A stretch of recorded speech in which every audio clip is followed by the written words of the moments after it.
This video is brought to you by AKSIAS.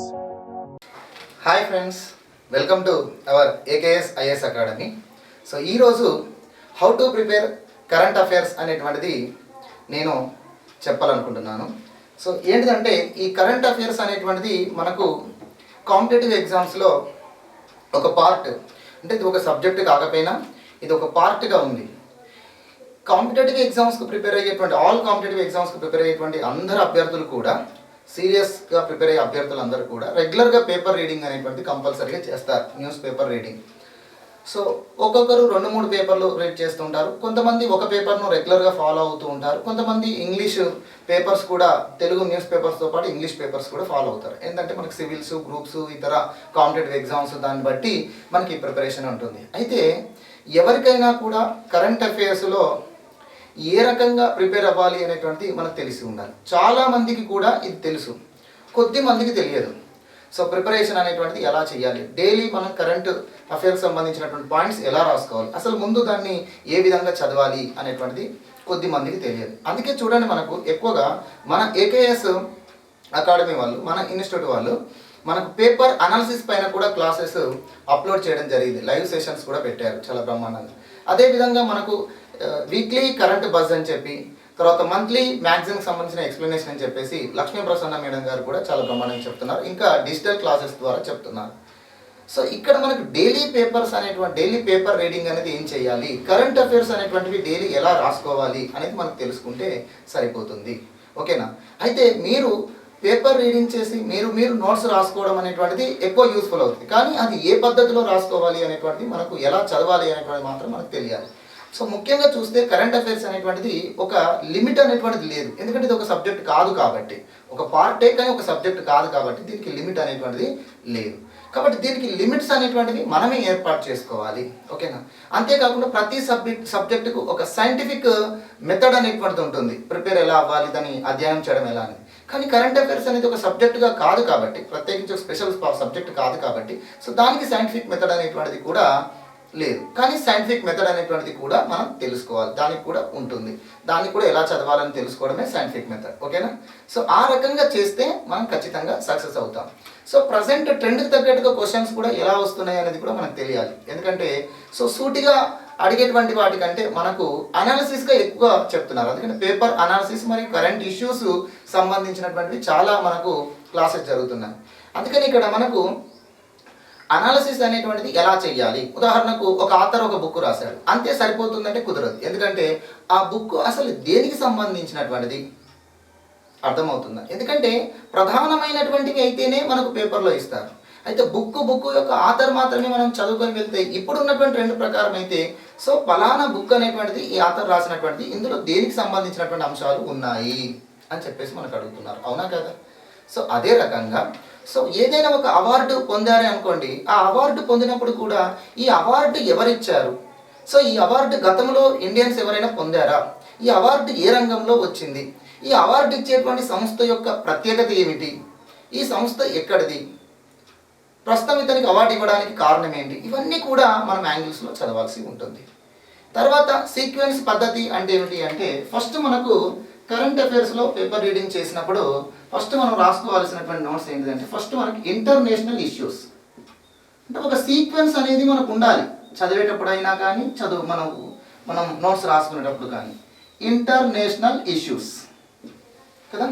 So ప్రపంచంలో మనం ప్రాంతంలో ఉంటున్నాం కాబట్టి ప్రపంచానికి సంబంధించినటువంటి, అంతర్జాతీయకు సంబంధించినటువంటి అంశాలు ఏంటి, సో ఇలా మనకి ఇంటర్నేషనల్ ఇష్యూస్ అనేటువంటిది. ఎందుకంటే గజిబిజిగా మనం చదివితే ఇక్కడ ఒకటి అక్కడ ఒకటి, ఇదొకటి జరిగింది అదొకటి జరిగింది అని చదివితే మనకు అది గుర్తుండదు, అది మనకు యూస్ఫుల్ కాదు కూడా. ఓకే, ఒక సిస్టమేటిక్గా ఇంటర్నేషనల్ ఇష్యూస్ ఏంటి. సో తర్వాత రెండవది నేషనల్ ఇష్యూస్ ఏంటి, నేషనల్ ఇష్యూస్ ఏమైనా ఉన్నాయా వాటిని మనం నోట్ చేసుకోవాలి. తర్వాత ఇక లోకల్ ఇష్యూస్ ఏంటి, లోకల్ ఇష్యూస్ అంటే స్టేట్కి సంబంధించినవి, లోకల్ ఇష్యూస్ ఏంటి. ఇక తర్వాత అవార్డ్స్, ఏ అవార్డ్స్ ఎవరు పొందారు, అవార్డ్స్ యొక్క ప్రత్యేకత ఏమిటి, పొందిన వ్యక్తి యొక్క ప్రత్యేకత ఏంటి, అతనికి ఏ రంగంలో ఇచ్చారు, ఇది మనం. తర్వాత బుక్స్.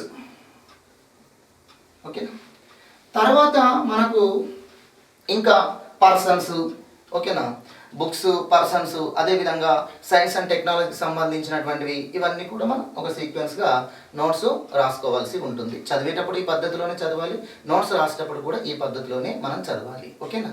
సో దాన్ని మనం పేపర్ అనాలిసిస్ అని చెప్పేసి అంటారు. సో ఈ రకంగా కరెంట్ అఫైర్స్ కనుక మనం చేస్తే ఖచ్చితంగా మనకు ఒక పద్ధతిలో దాన్ని చదువుకున్నట్టుగా మనకు ఎగ్జామ్లో ప్రజెంట్ ట్రెండ్ తగ్గట్టు క్వశ్చన్స్ అడిగితే మనం ఆన్సర్ చేయగలుగుతాం. సో అందులో మనకి ఇన్డెప్త్గా ఎలా తెలుస్తుంది అంటే దానికి సంబంధించిన పూర్తి సమాచారం మనం తెలుసుకుని అవసరమైనటువంటి నోట్స్ రాసుకున్నప్పుడు సో దాని బ్యాక్గ్రౌండ్ ఏంటిది అనేటువంటిది, వాట్ ఈజ్ వాట్ ఏంటి అనేది తెలుస్తుంది. ఎందుకంటే మనకు సూటిగా అడగడం కంటే దానికి జరిగినటువంటి విషయాల గురించి మనకి ఇన్డెప్త్గా అడుగుతున్నారు, బ్యాక్గ్రౌండ్కి సంబంధించినటువంటి ఏదైనా ఒకటి అడుగుతూ ఉన్నారు, అర్థమవుతుందా. సో ఇక్కడ ఇంటర్నేషనల్ ఇష్యూస్, ఈరోజు మన కరెంట్ అఫైర్స్లో ఇంటర్నేషనల్ ఇష్యూస్ ఏమున్నాయి ప్రధానంగా మనం చూసుకున్నట్లయితే, ఒకటి మనకు చాబహార్ నుండి జాహేదాన్ వరకు ఉన్నటువంటి ఒక రైల్వే ప్రాజెక్టు, ఇరాన్లో ఉన్నటువంటి ఒక రైల్వే ప్రాజెక్టు భారత్ నిర్మించడానికి ఇరాన్ ప్రభుత్వంతో చేసుకున్న ఒప్పందం ఇరాన్ ప్రభుత్వం క్యాన్సిల్ చేసింది, అర్థమవుతుందా. ఆ ప్రాజెక్ట్ నిర్మాణంలో భారత యొక్క ఆర్థిక సహకారాన్ని క్యాన్సిల్ చేసుకుంది, ఇరాన్ ప్రభుత్వమే నిర్మించుకోవడానికి సిద్ధమైంది. అదేంటి అసలు, ఆ రైల్వే ప్రాజెక్ట్ ఎప్పుడు ఒప్పందం చేశారు, అది ఏ దేశాల మధ్యలో జరిగిన ఒప్పందం, అది భారతదేశానికి ఏ విధంగా ఉపయోగపడేటువంటిది, ప్రస్తుతం ఇలా జరగడానికి కారణం ఏంటి, ఇవన్నీ కూడా యాంగిల్స్లో మనం చదవాలి. ఇక రెండవ విషయానికి చూసినట్లయితే మనకు మన దక్షిణ చైనా సముద్రం. సో దక్షిణ చైనా సముద్రం పైన మనకు ఈ దీవులు అనేటువంటివి ఉన్నాయి. ఈ దక్షిణ చైనా సముద్రం పైన చాలా వివాదం అవుతుంది, చాలా రోజుల నుంచి అవుతుంది, చాలా సంవత్సరాల నుండి.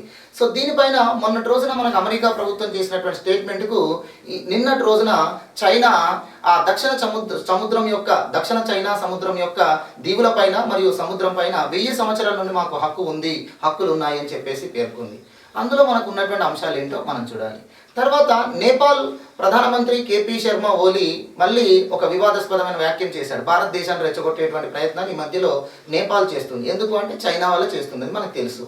మరి నేపాల్ ప్రధానమంత్రి చేసినటువంటి ఏంటిదంటే రాముడి యొక్క జన్మస్థలం భారత్ కాదు నేపాల్ అని చెప్పారు. అదేంటో మనం చూడాలి, వాట్ ఈస్ వాట్ అనేటువంటి అక్కడ మనం తెలుసుకోవాలి. అదేవిధంగా తర్వాత మనం ఇంకా చూస్తే ఈ చైనాకు సంబంధించినటువంటి ఒక టెలికాం దిగ్గజం కంపెనీ యొక్క కార్యకలాపాలను యూకే గవర్నమెంట్ నిషేధించింది. సో అది ఏంటి అనేటువంటిది మనం తెలుసుకోవాలి. ఆ కంపెనీ ఏంటి, అంతకుముందు అమెరికా నిషేధం చేసింది, మనం కూడా 59 యాప్స్ వరకు మనం నిషేధం చేశారు.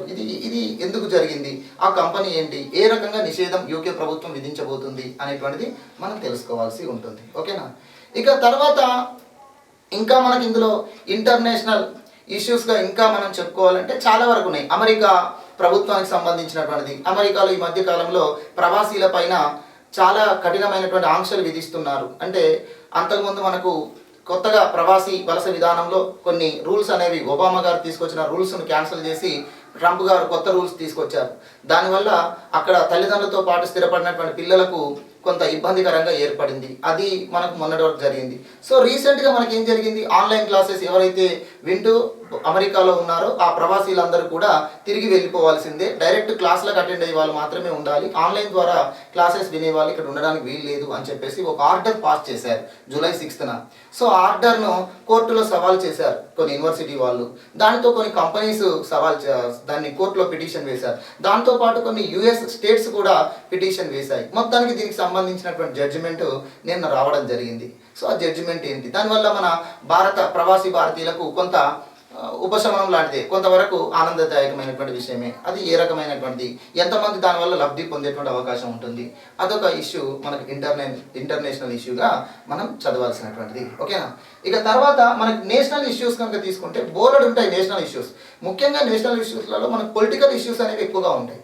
పొలిటికల్ ఇష్యూస్ అనేటువంటివి రెగ్యులర్గా పాలిటిక్స్ అనేటువంటివి మనం చదవద్దు, ఓకేనా. ఇది జరిగింది, అది జరిగింది, అది కాకుండా మనకు ఏదైనా ఒక ఇష్యూ జరిగినప్పుడు కాన్స్టిట్యూషన్ ప్రకారం ఏమైనా జరుగుతుందా, ఓకేనా, దానికి సంబంధించినటువంటి విషయాలు ఏమిటి, సో అవి చూస్తాం. తర్వాత ఇంకా సెంట్రల్ గవర్నమెంట్ తీసుకొచ్చినటువంటి స్కీమ్స్ ఏమైనా కొత్త స్కీమ్స్ ఉన్నాయా, ఇంకా ఇప్పుడు కొత్తగా ఏంటంటే స్కీము ఇంట్రడ్యూస్ చేసింది ఎప్పుడు, ఆ స్కీము ఎక్కడి నుంచి ఇంప్లిమెంట్ చేశారు, ఇదంతా కాకుండా ఆ స్కీమ్ ద్వారా లబ్ధి పొందే వ్యక్తులు ఎవరు, ఆ స్కీమ్లో ప్రధాన అంశాలు ఏమిటి, ఈ క్రింది వాటిలో ఈ స్కీమ్కు చెందని అంశం ఏంటి, ఇలాంటి ట్రెండ్ మనకు ప్రజెంట్ ఫాలో అవుతున్నారు. కాబట్టి సో ఆ రకమైనటువంటి దానిగానే మనం చదవాల్సి ఉంటుంది నేషనల్ ఇష్యూస్. ఓకేనా. సో ప్రస్తుతం మనకు ఆన్లైన్ విద్యకు సంబంధించినటువంటివి, ఆన్లైన్ విద్యకు సంబంధించిన క్లాసెస్ను చాలా స్కూల్స్ అనేటువంటివి జరుగుతున్నాయి. దానిపైన నిన్న కేంద్ర ప్రభుత్వం విధి విధానాలను జారీ చేయడం జరిగింది, కేంద్ర మానవ వనరుల మంత్రిత్వ శాఖ. అదొకటి మనం దాన్ని చదువుకోవాలి ఏంది అనేటువంటిది. తర్వాత మన భారతదేశ సరిహద్దుల పైన, సరిహద్దు రక్షణ పైన నిఘా వ్యవస్థ అనేటువంటిది కొంత వైఫల్యమే. సో నిఘా వ్యవస్థను ఇప్పుడు బలపరచుకోవాల్సినటువంటి అవసరం ఉంది. ఎందుకంటే మనకు పొరుగు దేశాలుగా ఉన్నటువంటి చైనా కానీ, పాకిస్తాన్ కానీ, మరి మొన్నటి వరకు మనకు స్నేహ సంబంధంగా ఉన్నటువంటి నేపాల్ కూడా ఈరోజు మనకు సరిహద్దు విషయాల్లో వివాదం తలెత్తున్నాయి, అవసరమైతే ఆక్రమించుకోవడానికి ప్రయత్నం చేస్తున్నాయి. ఆ సమయంలో మనం నిఘా వ్యవస్థను బలపరచాల్సి ఉంటుంది. అందుకే ఇజ్రాయెల్తో మనం కొన్ని నిఘా డ్రోన్లను దిగుమతి చేసుకోవడానికి సిద్ధమయ్యాం. సో అదేంటి, ఆ నిఘా డ్రోన్లు ఏంటి అనేటువంటిది మనం చూడాల్సి ఉంటుంది. సో తర్వాత ఇక లోకల్ ఇష్యూస్ కూడా చాలా ఉంటాయి. ఇది జరిగింది, అది జరిగింది, ఆ రాష్ట్రంలో ఇది జరిగింది, ఈ రాష్ట్రంలో ఇది జరిగింది. ఇవన్నీ కాకుండా మనకు ప్రధానంగా ఏంటి అనేటువంటిది మనకు, మీరు రెగ్యులర్గా చదువుతూ ఉన్నప్పుడు మీకు ఈ విధంగా నోట్స్ రాసుకున్నప్పుడు మీకే అర్థమవుతుంది. లోకల్ ఇష్యూస్ చాలా వరకు ఉంటాయి, కానీ అందులో మనకి ఇంపార్టెంట్ మాత్రమే తీసుకోవాలి. ఎగ్జాంపుల్గా మనం తీసుకున్నట్లయితే మన హైదరాబాద్కు చెందినటువంటి ఒక ఫార్మాస్యూటికల్ కంపెనీ మళ్ళీ కోవిడ్-19 పైన ఔషధాన్ని తీసుకురావడం జరిగింది. అంతకుముందు మన గ్లెన్మార్క్ అనేటువంటిది తీసుకొచ్చింది. సో ఇప్పుడు ఈ హైదరాబాద్ సంబంధించిన ఈ కంపెనీ ఔషధం తయారు చేసి మనకు భారత ప్రభుత్వానికి సంబంధించినటువంటి ఒక సంస్థ యొక్క అనుమతి కోసం దరఖాస్తు కూడా చేసుకోవడం జరిగింది. అంతేకాకుండా హైదరాబాద్ నుంచే మనకు వ్యాక్సిన్ కూడా మొదటిసారిగా భారత బయోటెక్ కంపెనీ అనేది తయారు చేసిందని మన అందరికీ తెలుసు. సో ఇలా మనకు లోకల్ ఇష్యూగా దాన్ని చదవచ్చు. తర్వాత ఇక మనకు ఆంధ్రప్రదేశ్లో తీసుకుంటే ఎగ్జాంపుల్గా జీవో నంబర్ 3 అనేటువంటి దానిపైన సుప్రీంకోర్టు కొట్టివేయడం జరిగింది. సో దీనిపైన మళ్ళీ రివ్యూ పిటిషన్ ఏపీ గవర్నమెంట్ వేసింది. ఈ జీవో నంబర్ 3 ఏంటి, ఎందుకు సుప్రీంకోర్టు కొట్టివేసింది, రాజ్యాంగంలో ఏ ఆర్టికల్ ప్రకారం ఈ జీవో అనేది రాజ్యాంగ విరుద్ధమైంది అనేది మనం చూడాలి.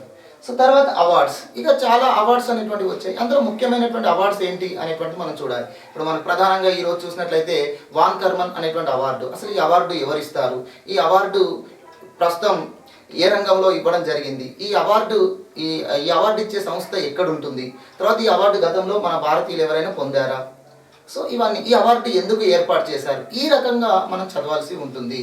ఓకేనా.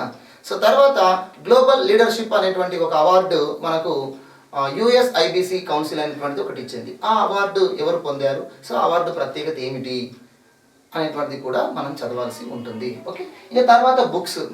సో బుక్స్ కొంతమంది ఆథర్స్ రాసినటువంటి బుక్స్ మనకు పాపులర్ అవుతూ ఉంటాయి. బుక్ రిలీజ్ కాకముందే పాపులర్ అయినటువంటి బుక్ ఉంది మనకి, ఏ సాంగ్ ఆఫ్ ఇండియా అనేటువంటిది. ఈ బుక్ రాసినటువంటి ఆథర్ ఎవరు, అసలు ఈ ఆథర్ యొక్క ప్రత్యేకత ఏమిటి, ఈ బుక్లో ఏ అంశాలు రాయబోతున్నారు, అర్థమవుతుందా.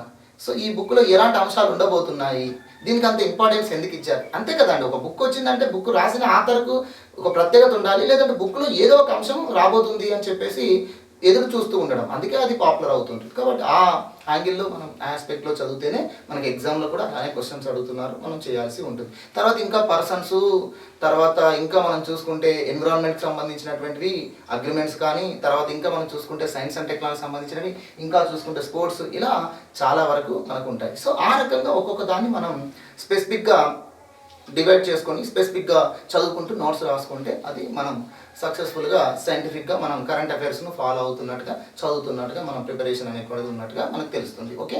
సో ఇది చాలామందికి ఈ రకమైన ప్రిపరేషన్ తెలుసు, చేస్తున్నారు, కొద్దిమంది మాత్రం చేయట్లేదు. సో వాళ్ళు ఫస్ట్ కాంపిటేటివ్ ఎగ్జామ్స్ ప్రిపేర్ అవ్వడం ఇప్పుడే ఫస్ట్ టైం కావచ్చు, లేకుంటే వాళ్ళకి కరెంట్ అఫైర్స్ పైన ఎక్కువ అవగాహన లేకపోవడం వల్ల కావచ్చు, వాళ్ళకైనా కొంత ఉపయోగపడుతుంది అని చెప్పేసి నేను చెప్తున్నాను. సో ఫస్ట్ మనకి ఇంటర్నేషనల్ ఇష్యూస్ అంటే ఏమున్నాయి ఈరోజు అవి ఒకసారి మనం చూద్దాం. International issues.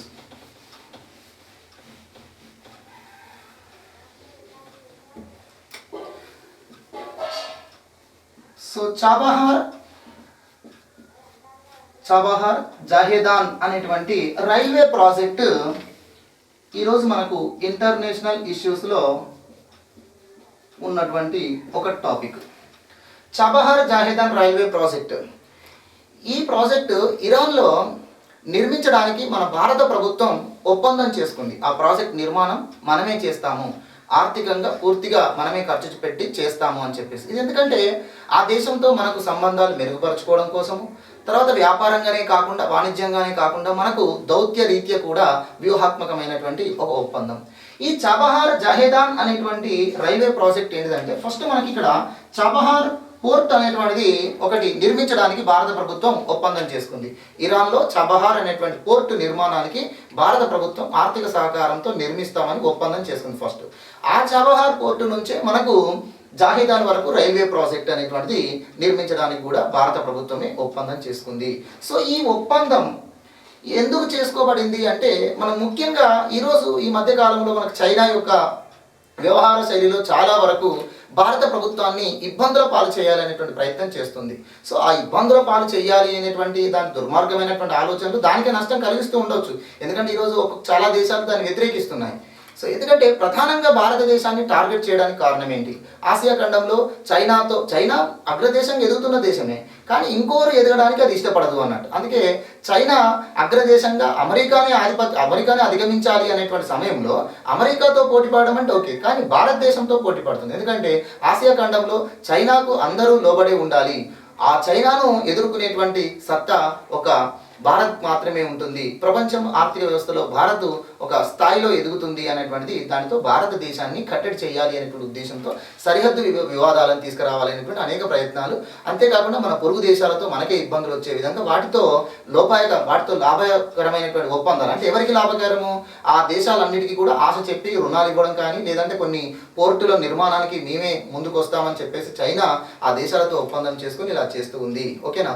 ఉదాహరణకు చూస్తే మనకు పాకిస్తాన్లో గ్వాదార్ పోర్ట్ అనేటువంటిది చైనా నిర్మిస్తుంది. అదేవిధంగా శ్రీలంకలో ఒక పోర్టు, అదేవిధంగా మనకు మయన్మార్లో ఒక పోర్టు, అదేవిధంగా మనకు బంగ్లాదేశ్, ఇలా వివిధ దేశాలలో మనకు పొరుగు దేశాలలో పోర్టు నిర్మాణానికి చైనా ప్రభుత్వం అనేటువంటిది వాళ్ళే ఇష్టపూర్వకంగా ఒప్పందం చేసుకొని వాటిని పూర్తిగా ఫండింగ్ చేయడానికి సిద్ధమవుతున్నాయి. ఎందుకంటే ఇది వాళ్ళ వాణిజ్యపరమైనటువంటి లాభం కోసం కాదు, ముఖ్యంగా భారతదేశాన్ని ఎదుర్కోవడం కోసం, సో భారతదేశాన్ని కట్టడి చేయడం కోసం, సో భారతదేశం కూడా తమ చెప్పే విధంగా ఉండాలి అని చెప్పేసి. కానీ భారత ప్రభుత్వం చాలా పెద్ద దేశం, దీనికి కూడా చాలా దేశాల యొక్క మద్దతు ఉంది. మనం కోరకుండానే మద్దతు ఇచ్చేటువంటి దేశాలు చాలా ఉన్నాయి. అందుకే సో ఈరోజు భారతదేశం కూడా వ్యూహాత్మకంగా కొన్ని ఒప్పందాలు చేసుకుంది. ఆ ఒప్పందంలో ముఖ్యమైనది ఇరాన్. ఈ ఇరాన్ ప్రభుత్వంతో చేసుకున్న ఒప్పందం 2016 మేలో జరిగినటువంటి ఒప్పందం అండి. ఓకేనా? ఈ ఒప్పందం టెహరాన్లో జరిగింది. ఈ ఒప్పందము 3 దేశాల మధ్య జరిగింది. ఈ రైల్వే ప్రాజెక్ట్ నిర్మాణం కానీ చబహార్ పోర్టు నిర్మాణానికి కోసం 3 దేశాల మధ్య ఒప్పందం జరిగింది. ఆ 3 దేశాలు ఏంటి? ఒకటి ఇరాను, మరొకటి భారత్, మరొకటి ఆఫ్ఘనిస్తాన్. ఎందుకంటే ఇది ఆఫ్ఘనిస్తాన్ సరిహద్దు వరకు కూడా మనకి ప్రాజెక్ట్ అనేటువంటిది ఉంటుంది. ఓకే, ఇరాన్, భారత్, ఆఫ్ఘనిస్తాన్కి సంబంధించినటువంటి సరిహద్దు ప్రాంతంలో ఈ పోర్ట్ అనేటువంటిది, అంటే ఇక్కడ మనకు ఇరాన్ నుంచి ఆఫ్ఘనిస్తాన్ యొక్క సరిహద్దు వరకు ఈ రైల్వే ప్రాజెక్ట్ ఉంటుంది. కాబట్టి ఆఫ్ఘనిస్తాన్ కూడా దానికి అంగీకరించాలి కదా. అందుకే ఆఫ్ఘనిస్తాన్ చేత కూడా భారత ప్రభుత్వం ఒప్పందం చేసుకుంది. సో ఆ ప్రాజెక్టే చబహార్ జాహేదాన్ రైల్వే ప్రాజెక్టు మరియు చబహార్ జాహేదాన్ రైల్వే ప్రాజెక్టు మరియు చబహార్ పోర్ట్ నిర్మాణ ప్రాజెక్ట్ అనేటువంటిది. సో దీనికోసం $1.6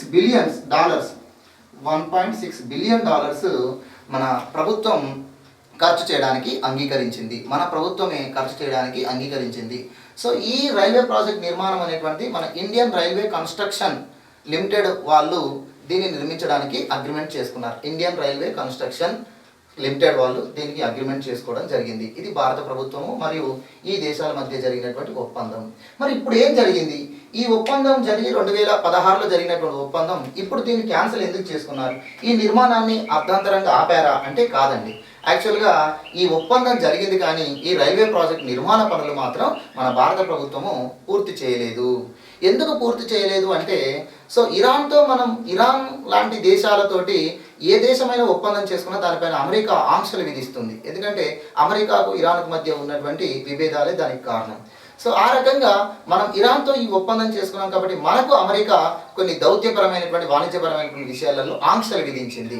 సో ఆంక్షలు విధిస్తుంది కాబట్టి సో దానికి తోడుగా మనం ఈ ఇరాన్కు చేసేటువంటి ప్రాజెక్ట్ నిర్మాణం పూర్తి స్థాయిలో దాన్ని కంప్లీట్ చేయడం కోసం ఎక్కువ కాన్సన్ట్రేషన్ చేస్తే అమెరికాతో ఉన్నటువంటి వాణిజ్య ఒప్పందాలకు కొన్ని ఇబ్బందులు వస్తాయని చెప్పేసి దాన్ని కొంతకాలం పెండింగ్లో పెడుతూ దాన్ని కాలయాపన చేయడం అనేటువంటిది జరిగింది. కానీ ఇరాన్ ప్రభుత్వం సో ఇంతవరకు భరించినా కానీ ఇప్పుడు ఇప్పుడే క్యాన్సిల్ చేసుకోవడానికి కారణం ఏంటి? 4 years అవుతుంది. 4 yearsలో ఇప్పుడే ఎందుకు చేసుకుంది? ఇలా నిర్ణయం ఎందుకు? ఎందుకంటే ఇరాన్ భారత్ మధ్య మంచి సంబంధాలే ఉన్నాయి, మైత్రి సంబంధాలు. అక్కడ చాబహార్ పోర్టు నిర్మాణం కూడా చైనాను దృష్టిలో పెట్టుకొని మనం ఆ పోర్టు నిర్మాణం చేస్తున్నాం. అర్థమవుతుందా? ఎందుకంటే రేపు చైనా ఇప్పుడు ఎలా అయితే మనకు మన సముద్ర తీర దేశాలు ఏవైతే ఉన్నాయో ఆ దేశాలలో పోర్టు నిర్మాణం ఎందుకు చేస్తుంది? రేపు భారతదేశంతో యుద్ధం చేయాల్సి వస్తూ వెంటనే ఆ పోర్టులలో చైనా యుద్ధ నౌకలను తీసుకురావడం కోసం.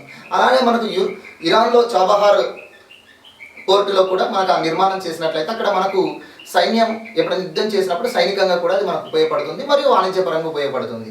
సో దానిలో భాగంగా $1.6 billion మనం ఖర్చు చేయడానికి రైల్వే ప్రాజెక్టు కూడా నిర్మాణం చేయడానికి ఒప్పందం చేసుకున్నాం. సో ఇది అమెరికా ఆంక్షల వల్ల మనం దీన్ని పూర్తి చేయలేకపోయాం. చివరికి ఈ మధ్య కాలంలో ఏం జరిగిందంటే చైనా అన్ని దేశాలతో అవసరమైతే తనకు ఇంతవరకు శత్రుత్వం ఉన్న దేశంతో కూడా మిత్రత్వం పెంచుకోవడానికి ప్రయత్నం చేస్తుంది. ఎందుకంటే భారత్ యొక్క శత్రువు ఆ శత్రువుకు ఇంకో శత్రువే వానికి మిత్రువుగా మారిపోతున్నారు. శత్రువుకు శత్రువే మిత్రువు అన్నట్టుగా. సో ఆ రకంగా మనకు ఇప్పుడు భారత్ పాకిస్తాన్కు శత్రుత్వం ఉంది. దాంతో పాకిస్తాన్ అనేటువంటి భారత్ శత్రువును చైనా మిత్రుడుగా చేసుకుంటుంది. సో ఆ రకంగా ఇప్పటివరకు ఇరాన్కు చైనాకు మధ్య కొంత విభేదాలు ఉండేది. కానీ ఇప్పుడు ఇరాన్ను మంచి చేసుకోవడం కోసం చైనా ప్రభుత్వం ఏం చేసిందంటే ఏకంగా $400 బిలియన్ ఇరాన్లో పెట్టుబడులు పెట్టడం కోసము 25 సంవత్సరాలకు సంబంధించినటువంటి ఒక పార్ట్నర్షిప్ అగ్రిమెంట్ చేసుకున్నారు, ఒక భాగస్వామ్య ఒప్పందం చేసుకున్నారు. ఎన్ని సంవత్సరాలు అండి? 25 years, 25 సంవత్సరాలకు గాను ఒక భాగస్వామ్య ఒప్పందం చేసుకున్నారు. ఈ భాగస్వామ్య ఒప్పందం ద్వారా మొత్తం $400 బిలియన్ చైనా నుంచి పెట్టుబడులు రావడం జరుగుతుంది. చూడండి, భారీ స్థాయిలో వస్తున్నాయి. ఇలా ఎందుకు చేస్తుందంటే ఒకటి చైనా వాణిజ్యపరంగా లబ్ధి పొందుతుంది, రెండవది భారత్కు ఇరాన్కు మధ్య సంబంధం దెబ్బతినాలి. సో అందుకనే ఇరాన్ ఇంత పెట్టుబడులు వస్తున్నాయి, ఇంత రకంగా ఉంది కాబట్టి భారత్తో శత్రుత్వం ఏమీ లేకపోయినా ప్రస్తుతం ఈ నిర్మాణం మేమే చేసుకుంటాము, మీరు సకాలంలో చేయలేకపోయారు, అందుకే ఆ నిర్మాణం మేమే చేస్తాం, మీ పైన యుఎస్ ఆంక్షలు ఉన్నట్టున్నాయి అని చెప్పేసి సున్నితంగానే చెప్తూ సో ఇరాన్ ప్రభుత్వమే దీన్ని నిర్మాణం చేయడానికి నిర్ణయించుకోవడం జరిగింది. ఓకే, సో ఇది మనకు చాబహార్ జాహేదాన్ రైల్వే ప్రాజెక్ట్. మనకి ఎగ్జామ్లో అడిగితే సో ఇరాన్లో ఏ రైల్వే ప్రాజెక్ట్ నిర్మాణంలో మన భారత ప్రభుత్వం చేసుకున్న ఒప్పందాన్ని ఇరాన్ ప్రభుత్వం క్యాన్సిల్ చేసింది అంటే ఇది చాబహార్ జాహేదాన్ రైల్వే ప్రాజెక్ట్ అని చెప్పేసి మనం గుర్తుంచుకోవాలి. ఓకేనా? సో ఇందులో ఇంకో దేశం ఏది అంటే కూడా మనకు ఆఫ్ఘనిస్తాన్ అనేటువంటిది కూడా మనం తెలుసుకోవాలి. ఇరాన్లో నిర్మించదలుచుకున్నటువంటి ఇరాన్లో ఏ పోర్టు నిర్మాణానికి భారత ప్రభుత్వం ఒప్పందం అంటే చాబహార్ పోర్టు అనేటువంటిది. ఓకే, రైల్వే ప్రాజెక్ట్ అంటే చాబహార్ టు జాహేదాన్. ఇక రెండవది దక్షిణ చైనా సముద్రం. సో ఇది ఇంకా చాలా పెద్ద టాపిక్ ఇది. సో సింపుల్గా అంటే నేను ఈరోజు మీకు ఏ విధంగా మనకు ప్రిపరేషన్ ఉండాలి అనే దానికోసం నేను కొంత బ్రీఫ్గా చెప్తూ ఉన్నాను. ఇంకా దీని గురించి ఎక్కువ డెప్త్గా చదువుకోవాలి. సో దక్షిణ చైనా సముద్రం అనేటువంటిది ఈరోజు చాలా వివాదాస్పదమైంది. ఎందుకంటే చైనాకి ఎక్కువగా కూడా ల్యాండ్ కంట్రీస్ తోటే ఉన్నది. అంటే దానికి చుట్టుపక్కల దేశాలన్నీ కూడా భూభాగంతో కూడినటువంటి దేశాలే ఉన్నాయి. అంతేగాని మనకు సముద్ర తీరం అనేటువంటిది ఎక్కువగా లేదు. అందులో ఉన్నది ఎక్కువగా మనం ప్రధానంగా తీసుకుంటే దక్షిణ చైనా సముద్రం. అందుకని ఈ దక్షిణ చైనా సముద్రం పైన అది ఆక్రమణ చేయడం కోసం పాల్పడుతుంది. అంతేకాకుండా ఆ దక్షిణ చైనా సముద్రంలో ఉన్నటువంటి దీవులన్నీ కూడా తమవే అని చెప్పేసి అక్కడ ఉన్నటువంటి ఇతర దేశాలతో ఇబ్బందులను తీసుకురావడం జరుగుతుంది. అయితే ఇప్పుడు ఇది మళ్ళీ ఎందుకు ఈరోజు న్యూస్లో మనకు ఉంటుంది అని అంటే సో మొన్నటి రోజున అమెరికా అధ్యక్షుడు అన్నాడు, దక్షిణ చైనా సముద్రంలో చైనా యొక్క వైఖరి సరి అనేది కాదు, అవసరమైతే మేము ఆ దక్షిణ చైనా సముద్ర దేశాలకు మేము సపోర్ట్ చేస్తాము, ఆగ్నేయాసియా దేశాలకు దక్షిణాసియా దేశాలకు మేము సపోర్ట్ చేస్తాము అని చెప్పేసి మనకు అమెరికా ప్రభుత్వం అమెరికా విదేశాంగ మంత్రి ప్రకటించడం అనేటువంటి జరిగింది. సో దానితో చైనా ప్రభుత్వం ఏం చేసింది అంటే ప్రకటన రిలీజ్ చేసింది. ఎలాంటి ప్రకటన అంటే చైనా సముద్రం యొక్క దీవుల పైన కానీ చైనా సముద్రం పైన కానీ 1000 సంవత్సరాల నుండి తమకు హక్కులు ఉన్నాయి అని చెప్పేసి అన్నారు. ఈ దక్షిణ చైనా సముద్రంలో మనకు అనేక దేశాలు ఉన్నాయి చైనాతో పాటుగా. ఏమిటంటే ముఖ్యంగా వియత్నాం కానీ, తర్వాత మనకు లావోస్ కానీ, ఫిలిప్పీన్స్ కానీ, మలేసియా కానీ, ఇలాంటి దీవులన్నీ మనకి ఇందులో ఉన్నాయి. ఇలాంటి దేశాలు యాక్చువల్గా ఇవి దీవులు మరియు దేశాలు. ఈ దేశాలకు మనకు ఈ లా ఆఫ్ ద సీ అనేటువంటిది మనం ఒకటి క్లాస్ చెప్పుకున్నాం కదా, దాని ప్రకారము ఇందులో ఈ దేశాలకు ఏదైతే ప్రాదేశిక జలాలు అనేటువంటివి ఉన్నాయో, ఏవైతే అంతర్జాతీయ జలాల వరకు ఉన్నాయో అందులో ఉన్న దీవులు అన్నీ కూడా ఆ దేశానికి చెందినవి. కానీ ఇప్పుడు చైనా ఏం చేసిందంటే మెల్లగా ఆ దీవులన్నీ కూడా నిదానంగా ఆ దీవులను తమ ఆధీనంలోకి తీసుకొని వచ్చి ఇప్పుడు ఆ దీవులన్నీ మాయే అని చెప్పేసి 9 లైన్ అని చెప్పేసి పేర్కొంటుంది. ఉదాహరణకి ఇది చైనా అనుకోండి. సో ఇక్కడ నుంచి చైనా సముద్రం ఉంటే ఇక్కడ దేశాలన్నీ ఇలా ఉన్నాయి. సో ఇక్కడ చిన్న చిన్న దీవులు అనేటువంటి ఈ దేశాలకు ఇలా చిన్న చిన్న దీవులు ఉన్నాయి. చైనా ఏం చేసిందంటే ఏకంగా ఇది చైనా సముద్రం, ఇక్కడ ఫిలిప్పీన్స్ దేశము, ఈ రకంగా మనకు వియత్నాం దేశం వరకు ఇలా ఉన్నాయి. ఇప్పుడు చైనా ప్రభుత్వం ఏం చేస్తుందంటే మెల్లమెల్లగా ఈ దీవులన్నింటినీ కూడా ఏదో చిన్న చిన్న పనులుగా తన ఆధీనంలోకి తీసుకొచ్చేది. ఎందుకంటే చాలా సంవత్సరాల వరకు ఈ దీవులలో మనుషులు ఉండేవారు కాదన్నట్టు. సో దీన్ని ఈ దేశాలు కూడా పెద్దగా పట్టించుకోలేదు. కానీ చాలా సంవత్సరాల నుంచి ఒక 20 సంవత్సరాల నుంచి ఈ దీవులపైన మెల్లమెల్లగా కాన్సన్ట్రేషన్ చేసి ఏం చేసిందంటే ఈ దీవులలో ఇప్పుడు తనకు సంబంధించినటువంటి సైనిక స్థావరాలను ఏర్పాటు చేసుకొని దీన్ని 9 లైన్ అని చెప్పేసి ఈ రకంగా 9 లైన్ అని చెప్పేసి ఈ దీవులన్నీ తమవే అని చెప్తుంది. దీనికి 9 లైన్ అని ఎందుకు వచ్చిందంటే మొత్తం ఇలా ఉన్నటువంటి దీవులన్నీ 9 అన్నట్టు, ఈ రకంగా ఉన్నటువంటి దీవులు. ఓకేనా, మన లా ఆఫ్ ద సీ చూసినప్పుడు మనం చెప్పుకున్నాం కదా, 12 నాటికల్ బేస్ లైన్ నుంచి 12 నాటికల్ మైల్స్ వరకు ప్రాదేశిక జలాలు, మరొక 12 నాటికల్ మైల్స్కు కంటిగ్యూస్ సీ అని చెప్పేసి, కంటిగ్యూస్ జోన్ అని చెప్పేసి అక్కడి వరకు ఆ దేశానికి ఉంటుందని చెప్పేసి, అవునా కదా. ఎక్స్క్లూజివ్ ఎకానమిక్ జోన్ అంటే ఏంటిది, ఇవన్నీ చెప్పుకున్నాం కదా.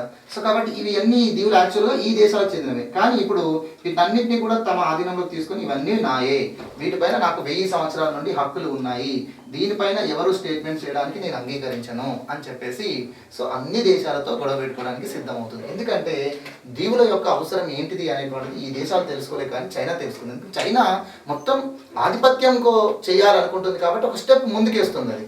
ఎందుకంటే ఇక్కడ ఉన్నటువంటి ఇవి సైనిక స్థావరాలుగా ఉపయోగపడతాయి.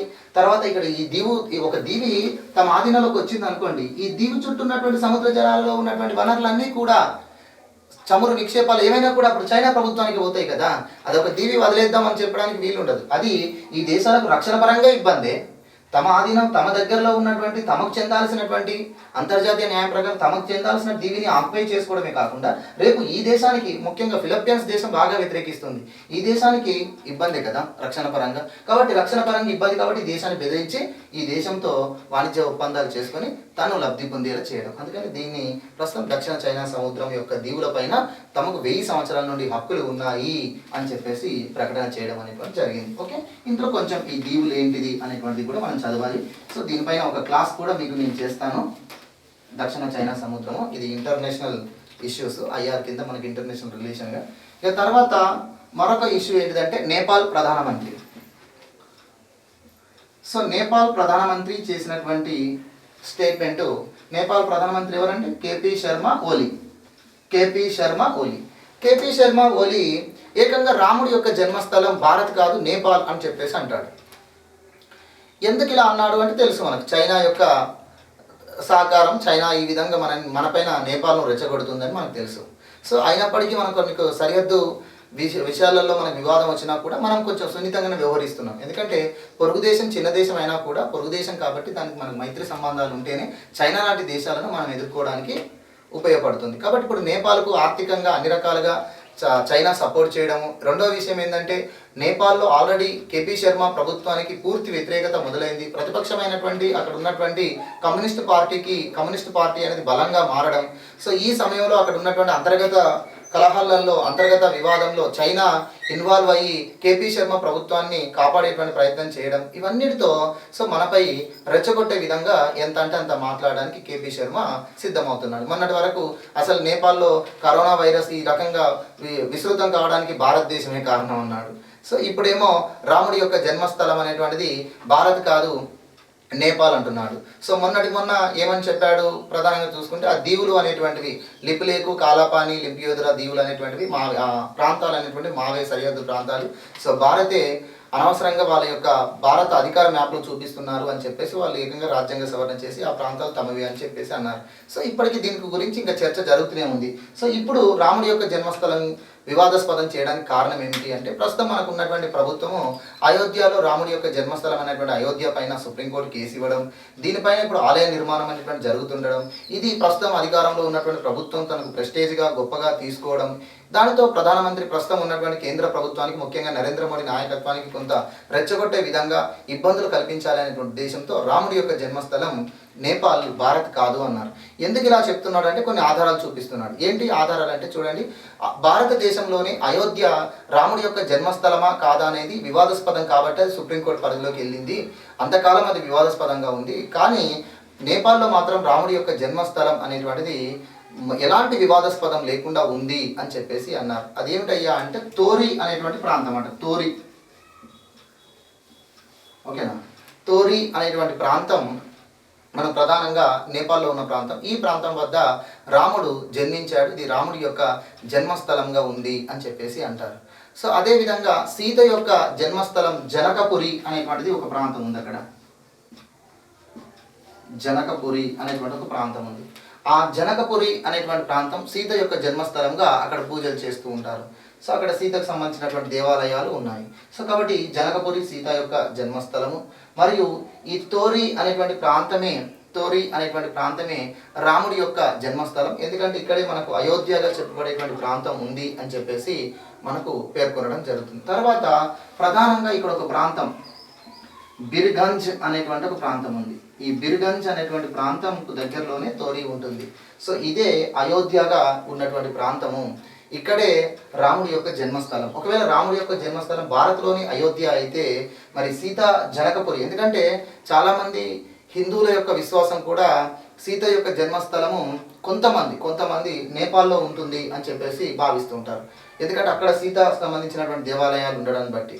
సో దాంతో ఏమంటారంటే ఈ నేపాల్ ప్రధానమంత్రి ఏమంటాడంటే రాముడి యొక్క జన్మస్థలం భారత్లోని అయోధ్య అయితే అంత దూరం నుంచి నేపాల్కి వచ్చి సీతను వివాహం ఆడతాడా అని చెప్పేసి. సో వివాహానికి ఈ దేశం ఆ దేశం అనేటువంటిది ఏం లేదు. అంతేకాకుండా ఆర్యులు పరిపాలించినటువంటి ఈ భారతదేశంలో ఆనాడు నేపాల్ కూడా అంతర్భాగమే. అర్థమవుతుందా?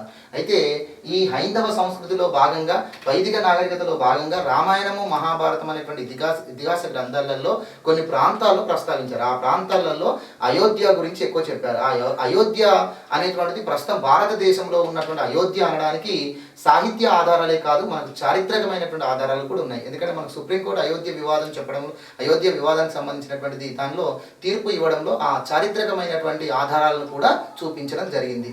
ఇప్పుడు ఏంటంటే కావాలని ఇక్కడ గొడవ చేయడం కోసమే, కావాలని భారతదేశానికి ఇబ్బందులు కలిగించడం కోసమే ఈ రకంగా రాముడి యొక్క జన్మస్థలం ఇది కాదు, భారత్లోని అయోధ్య కాదు, నేపాల్లో అయోధ్యగా చెప్పబడుతున్నటువంటి ప్రాంతమే అని చెప్పేసి మనకు అంటున్నారు. బిర్గంజ్ అనేటువంటి ప్రాంతం దగ్గరలో ఉన్నటువంటి తోరి అని చెప్తున్నారు. జనకపురి అనేటువంటిది సీత యొక్క జన్మస్థలంగా, జనకుడి యొక్క ప్రాంతంగా పేర్కొంటున్నారు. సో ఇంకా ఇదంతా కూడా ఏంటిది, దీనికి ఈ ప్రాంతాలు రాముడి యొక్క ప్రాంతాలు, రాముడి జన్మస్థలం, సీత జన్మస్థలం అని చెప్పడానికి దేన్ని ఆధారంగా చూపిస్తున్నాడు అంటే ప్రజెంట్ ఈ ఇష్యూ కూడా ఎందుకు వచ్చిందంటే మనకు నేపాల్లో ఒక కవి ఉన్నాడు, భాను భక్త అని చెప్పేసి ఒక కవి ఉన్నాడు. నేపాల్లో ఆచార్య భాను భక్త అని చెప్పేసి ఒక కవి ఉన్నాడండి. సో ఈ ఆచార్య భాను భక్త అనేటువంటి వ్యక్తి 19వ శతాబ్దానికి చెందిన వ్యక్తి. ఇతను వాల్మీకి రాసినటువంటి సంస్కృత రామాయణమును నేపాలీ భాషలోకి అనువాదించాడు. సో రామాయణం అనేటువంటి సంస్కృత గ్రంథం ఎన్నో భాషల్లోకి అనువాదించబడింది, మనందరికీ తెలుసు. అలానే నేపాలీలోకి అనువాదించినటువంటి వ్యక్తి ఈ భాను భక్త అనేటువంటి వ్యక్తి. ఇతను 19వ శతాబ్దానికి చెందినటువంటి వ్యక్తి. ఓకేనా? 1816లో జన్మించినటువంటి వ్యక్తి ఇతను. సో ఇతని యొక్క ఇతనికి సంబంధించినటువంటి సెరమోనీస్ జరుగుతున్నాయి. 207వ జయంతి ఉత్సవాలు అనేటువంటివి జరుగుతున్నాయి. ఈ 207 జయంతి ఉత్సవాలు అనేటువంటి నిన్న జరిగినాయి. దానిలో భాగంగా ఈ సెలబ్రేషన్లో భాగంగా, ఈ సెరమోనీస్లో భాగంగా మనకు నేపాల్ ప్రధాని కేపీ శర్మ ఇలా భారతదేశాన్ని రెచ్చగొట్టే విధంగా రాముడి జన్మస్థలం అనేటువంటిది భారత్లోని అయోధ్య కాదు, నేపాల్లో ఉన్నటువంటి అయోధ్యనే అని చెప్పేసి ఇక్కడ వివాదాస్పదమైనటువంటి వ్యాఖ్యలు చేశాడు. ఎందుకంటే భాను భక్త రాసినటువంటి రామాయణం, నేపాలీ భాషలో రాయబడినటువంటి రామాయణ గ్రంథమే దీనికి ఆధారము అని చెప్పేసి అన్నారు. ఓకేనా? సో ఇలా ఒక పాయింట్ మనకు ఏదైనా ఒక ఇష్యూ అయినప్పుడు వాట్ ఈస్ వాట్ అనేటువంటిది మనం దాన్ని తెలుసుకుంటే మనకు ఏ రకంగా క్వశ్చన్ అడిగినా కూడా మనం ఆన్సర్ చేయడానికి ఉంటుంది. ఓకేనా? సో తర్వాత ఇక మరొక విషయం మనం తీసుకున్నట్లయితే చైనాకు సంబంధించినటువంటి టెలికాం దిగ్గజ కంపెనీ, సో ఆ కంపెనీయే హువావే అనేటువంటి కంపెనీ. ఈ కంపెనీ యొక్క కార్యకలాపాలను నిషేధిస్తూ యూకే ప్రభుత్వం నిర్ణయం తీసుకోవడం జరిగింది. So UK, United Kingdom, England. So England ప్రధాని బోరిస్ జాన్సన్ నిన్న నేషనల్ సెక్యూరిటీ కౌన్సిల్తో జరిగినటువంటి మీటింగ్లో తను ఈ చైనా టెలికాం దిగ్గజం కంపెనీ అయిన హువేకి సంబంధించినటువంటి పూర్తి కార్యకలాపాలను ఇంగ్లాండ్ దేశంలో నిషేధిస్తున్నట్టుగా నిర్ణయం తీసుకోవడం జరిగింది. ఎందుకంటే సో నేషనల్ సైబర్ సెక్యూరిటీ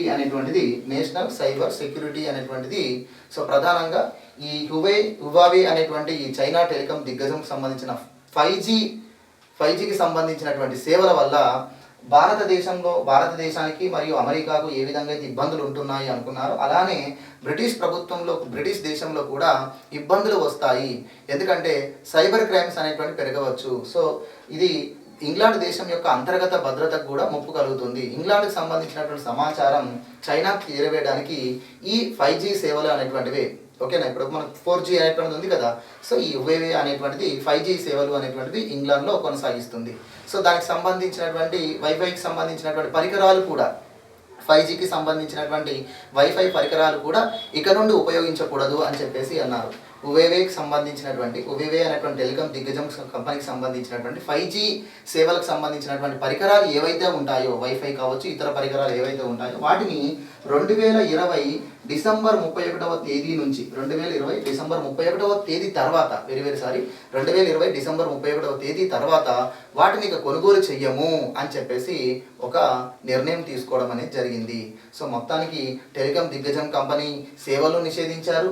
తర్వాత ఈ కంపెనీకి సంబంధించినటువంటి 5G ఈ కంపెనీకి సంబంధించినటువంటి 5G సేవలను మరియు 5G సేవలకు సంబంధించినటువంటి పరికరాల కొనుగోలు అనేటువంటిది కూడా ఇక ఇంగ్లాండ్లో 2020 డిసెంబర్ 31వ తేదీ నుంచి తేదీ తర్వాత ఉండదు అంటున్నారు. అంటే 2021 జనవరి 1వ తేదీ నుంచి ఎలాంటి పరికరాలు ఎవరు కొనుగోలు చేయరు, దానికి ఇంగ్లాండ్ ప్రభుత్వం కూడా అనుమతి ఉండదు అనేది దీని ఉద్దేశం. సో ఎప్పటి వరకు మరి ఇప్పుడు ఉన్నటువంటి కొన్ని ఆల్రెడీ ఈ కంపెనీకి సంబంధించినటువంటి పరికరాలతోటి 5G సేవలు అనేటువంటి కొనసాగుతుంటాయి కదా. అయితే మరి ఎప్పటి వరకు ఈ పరికరాలను ఉపయోగించుకోవచ్చు అంటే 2027 వరకు అని చెప్పేసి ఒక అవకాశం ఇచ్చారు. ఇక 2027 లోపు పూర్తిగా ఈ కంపెనీకి సంబంధించినటువంటి నెట్వర్క్ పరికరాలు అనేటువంటివి 5G సేవలకు సంబంధించిన పరికరాలు అనేటువంటివి పూర్తిగా తొలగించబడతాయి. కొత్తగానైతే 2020 డిసెంబర్ 31వ తేదీ తర్వాత మాత్రం కొత్తవి కొనుగోలు చేయబడవు. ఉన్నవి మాత్రం 2027 వరకు ఉపయోగించుకోవచ్చు. 2027 లోపు వాటిని పూర్తిగా తొలగించడం జరుగుతుంది అని చెప్పి ఈ కంపెనీ యొక్క సేవలను నిషేధించడం జరిగింది. అంటే 5G సేవలు నిషేధించారు, కంపెనీ యొక్క సేవలను నిషేధించారు. ఈ కంపెనీకి సంబంధించినటువంటి కొత్త పరికరాలు ఇక నుంచి కొనుగోలు చేయము అని చెప్పేసి అన్నారు 2020 డిసెంబర్ 31వ తేదీ తర్వాత 2027 వరకు ఈ కంపెనీకి సంబంధించిన 5G సేవలకు సంబంధించినటువంటి పరికరాలు ఏవైతే ఉన్నాయో ఆ పరికరాలను పూర్తిగా తొలగించేస్తాము అని చెప్పేసి నిన్న ఇంగ్లాండ్ ప్రభుత్వం నిర్ణయం తీసుకుంది. ప్రధాని బోరిస్ జాన్సన్ నేషనల్ సెక్యూరిటీ కౌన్సిల్తో జరిగినటువంటి మీటింగ్లో, ఓకేనా.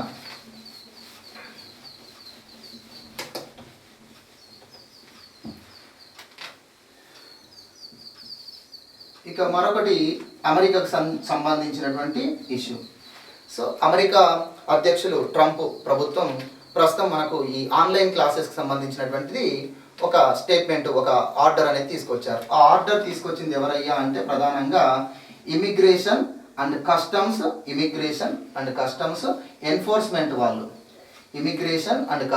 ఎన్ఫోర్స్మెంట్ వాళ్ళు మరియు department of home security land. So వీళ్ళు ఈ ప్రధానంగా ఈ రెండు విభాగాలు అనేటువంటివి ఆర్డర్ పాస్ చేశాయి. ఏ రోజు అంటే జూలై 6న ఆర్డర్ పాస్ చేశాయి.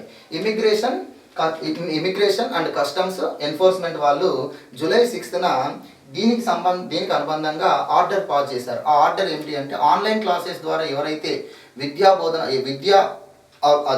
అభ్యర్థిస్తున్నారో, విద్యను పొందుతున్నారో వారు దేశం వదిలి వెళ్ళిపోవాల్సిందే అన్నారు. అంటే ప్రవాసీలపై ఇది వేటు పడింది.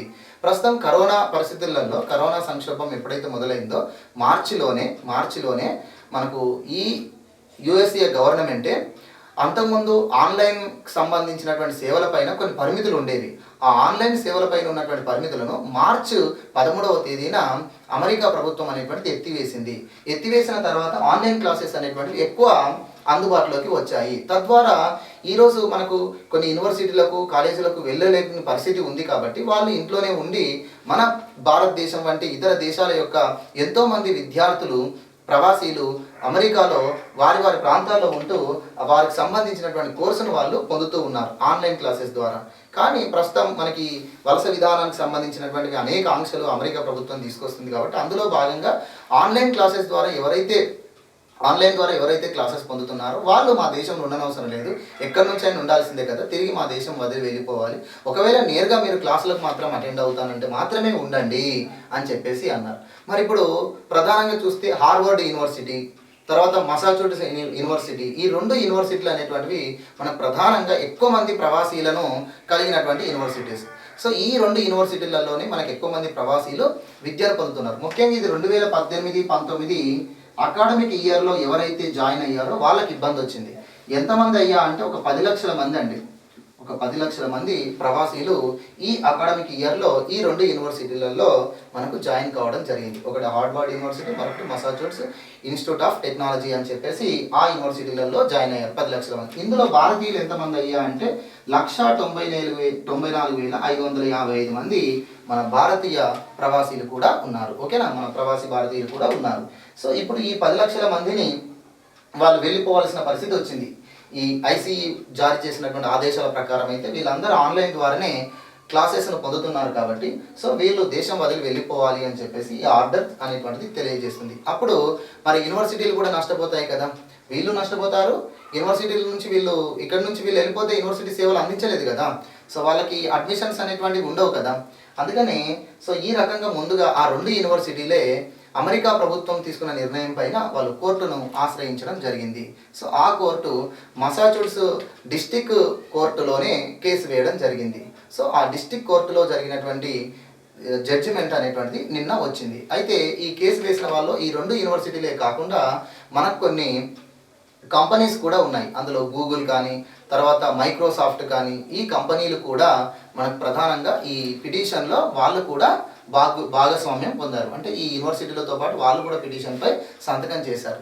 అయితే ఈ సాఫ్ట్వేర్ కంపెనీసే కాకుండా మనకు 17 రాష్ట్రాలకు సంబంధించినటువంటి నుండి కూడా 17 రాష్ట్ర ప్రభుత్వాల నుంచి కూడా ఈ పిటిషన్ దాఖలు చేయడానికి కారణమైంది. ఓకే, డిస్ట్రిక్ట్ ఆఫ్ కొలంబియాతో పాటు మొత్తం 17 రాష్ట్రాలు కేసు వేయడానికి పిటిషన్పై వాళ్ళు సంతకం చేశారు. దాంతో ఫైనల్ జడ్జిమెంట్ నిన్న డిస్ట్రిక్ట్ కోర్ట్ అనేటువంటి జడ్జిమెంట్ ఇచ్చింది. ఆ జడ్జిమెంట్ ప్రకారం అయితే మీరు గత జూలై 6వ తేదీన జారీ చేసిన ఆర్డర్స్ ఏవైతే ఉన్నాయో వాటిని వెనక్కి తీసుకోవాలని దానికి అమెరికా ప్రభుత్వం కూడా అంగీకరించింది. ఓకేనా, సో అమెరికా ప్రభుత్వానికి సంబంధించి అటార్నీ జనరల్ అటెండ్ అయ్యి సో మేము గతంలో ఏవైతే ఆదేశాలు జారీ చేసిందో ప్రభుత్వం వాటిని వెనక్కి తీసుకుంటామని చెప్పారు. దాంతో ఈ ప్రవాసీలకు లాభం జరగడం అనేది జరిగింది. సో ఇది మనకు అమెరికాకు సంబంధించినటువంటి ఒక ఇష్యూ. సో ఇలా మనకు ఇంటర్నేషనల్ ఇష్యూస్ అనేటువంటివి ఈ విధంగా మనము చదువుకొని నోట్స్ రాసుకోవాల్సి ఉంటుంది. Next national issues.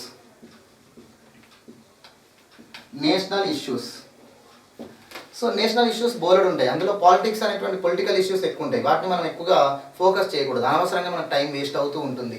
అంతేకాకుండా దేశంలో ఇది జరిగింది, అది జరిగింది, ఇక్కడ ఇది కనుగొన్నది, అది కనుగొన్నది, ఇవన్నీ కూడా మనకు అవసరం లేని కొన్ని మాత్రమే అవసరం ఉంటాయి. అవసరం ఉన్నాయి తీసుకోవాలి, మీకు అవసరం ఉన్నాయి మాత్రమే మనం పరిగణలోకి తీసుకోవాలి. మిగతావన్నీ కూడా మనం చూస్తూ వదిలేయాల్సిందే. ఓకేనా, చూస్తూ వదిలేయాల్సిందే, అంతేకాని వాటి గురించి ఎక్కువ ఫోకస్ చేయకూడదు. ఎందుకంటే అనవసరమైనటువంటి విషయాలన్నీ కూడా మనం ఒక పద్ధతిలో కాకుండా అనవసరమైన విషయాలన్నీ కూడా మనం తెలుసుకోవడం వల్ల అది మన మైండ్లో ఉండదు. అది చదవడానికి ఒక సీక్వెన్స్ అనేటువంటిది ఉండదు కాబట్టి చదవడానికి కూడా ఇబ్బంది. ఇప్పుడు ఓకే, తర్వాత మీరు ఇప్పుడు ఎగ్జామ్ కాదండి, ఒక 3 నెలలకో 6 నెలలకో మనకు కాంపిటేటివ్ ఎగ్జామ్ సంబంధించింది ఏదైనా జరిగింది అనుకోండి, నోటిఫికేషన్ ఇప్పుడైతే లేదు, ఏదైనా నోటిఫికేషన్ ఇచ్చి ఎగ్జామ్ జరగడానికి 3 నెలలు 6 నెలలు అయింది అనుకోండి, నువ్వు రోజు రాసుకున్నటువంటి నోట్స్ అప్పుడు ఒకసారి తిరిగి ఎలా ఉంటుంది? ఈ గజ్బీజ్ అనేటువంటిది ఇక్కడ ఒక మ్యాటరు, ఇది రోజో మ్యాటరు, అదో మ్యాటర్, అట్లా కాకుండా ఈ సీక్వెన్స్లో మీరు చదివితే అవసరమైనది మాత్రమే మనం తీసుకొని చదివితే అది కూడా ఒక సబ్జెక్టుగానే మనకు చదవడానికి యూస్ఫుల్గా ఉంటుంది, మనకు గుర్తుంటుంది. ఎగ్జామ్ పాయింట్ ఆఫ్ వ్యూలో కూడా మన ప్రజెంట్ ట్రెండ్కి తగ్గట్టుగా కూడా మన నోట్స్ అనేటువంటిది ఉండాలి. ఓకేనా, సో తర్వాత నేషనల్ ఇష్యూస్లలో నేను ఎగ్జాంపుల్గా 2 చెప్తున్నాను అంతే. ఏంటిదంటే ఒకటి కేంద్ర మానవ వనరుల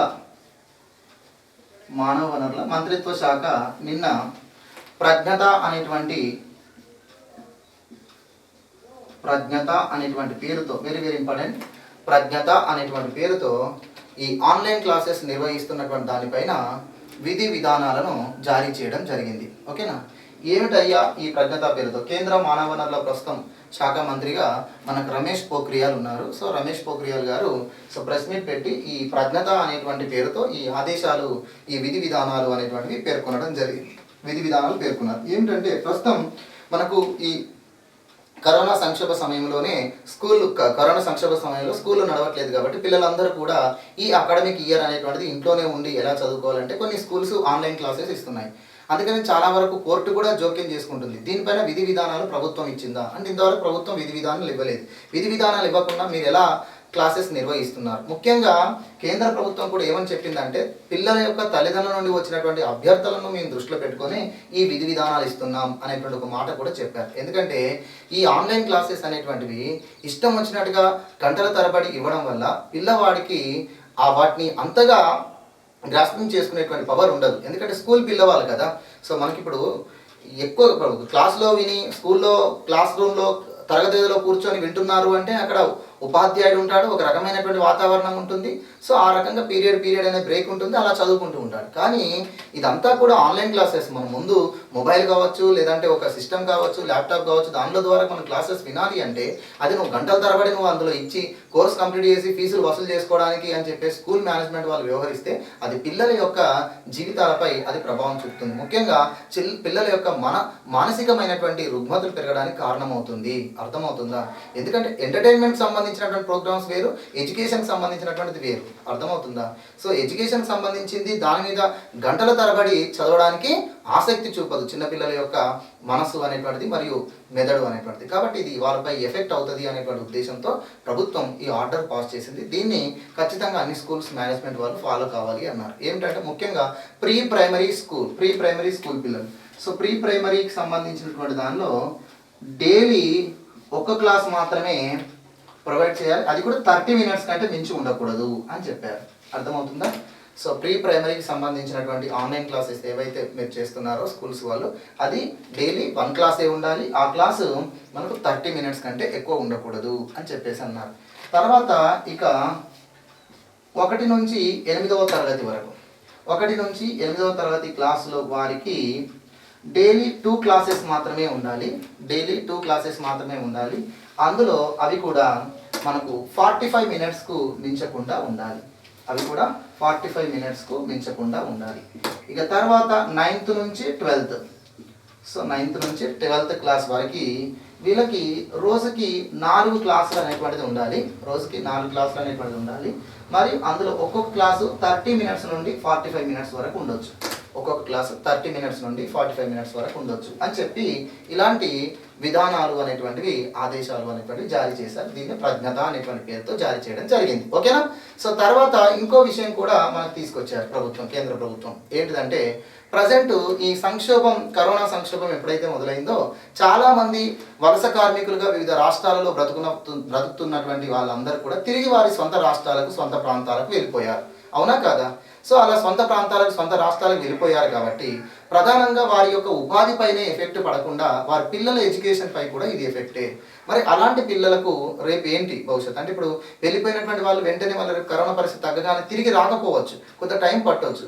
ఒకవేళ స్కూల్స్ ఓపెన్ అయితే మరి పిల్లలకు సంబంధించినటువంటిది ఏంటిది అనేటువంటిది ఒకటి ప్రభుత్వం ఆలోచన చేసి ఏమని చెప్పిందంటే ఏ ప్రాంతం అయితే వదిలి ఏ స్కూల్లో ఉన్నటువంటి పిల్లలు అయితే వాళ్ళ పేరెంట్స్తో వేరే ప్రాంతాలకు వెళ్ళిపోయారో అప్పుడు వారు స్కూల్ వదిలి వెళ్ళిపోయినట్టుగా కాకుండా రిజిస్టర్లో, రికార్డ్స్లలో వారు తాత్కాలికంగా రావట్లేదు అనే దాని కిందనే ఉంచాలి, కానీ వాళ్ళ పేరును మాత్రం తొలగించకూడదు అని చెప్పేసి మనకు రాష్ట్రాలకు ఆదేశాలు జారీ చేశారు. ఇంకోటి ఏంది, ఏ ప్రాంతం నుంచి అయితే వారి సొంత ప్రాంతానికి, ఎక్కడైతే వాళ్ళు వలస ఉండేవాళ్ళో అక్కడ నుంచి వాళ్ళు మళ్ళీ సొంత ప్రాంతానికి వాళ్ళు వెళ్ళిపోయారు కాబట్టి కరోనా పరిస్థితులలో ఆ సొంత ప్రాంతానికి వచ్చినప్పుడు అక్కడ మళ్ళీ స్కూల్ స్టార్ట్ అయినాయి అనుకోండి, ఈ పరిస్థితి అంతా పోయి స్టార్ట్ అయినప్పుడు అక్కడే వాళ్ళను స్కూల్లో అడ్మిషన్ కావాలి అని అనిపిస్తుంది. కానీ వాళ్ళకి సంబంధించిన ఎలాంటి సర్టిఫికెట్స్ ఉండవు, స్టడీ సర్టిఫికెట్స్ ఏమి ఉండవు. ఎందుకంటే వాళ్ళు గతంలో ఉదాహరణకి ఇప్పుడు ఏపీ రాష్ట్రంలో ఒక ఫ్యామిలీ ఉండేది, వాళ్ళు మహారాష్ట్ర నుండి వచ్చినటువంటి వాళ్ళు. ఇప్పుడు వాళ్ళు ఏపీ నుంచి మహారాష్ట్రకి వెళ్ళిపోయారు, మొత్తం ఫ్యామిలీ పిల్లవాడితో సహా ఫ్యామిలీ వెళ్ళిపోయారు.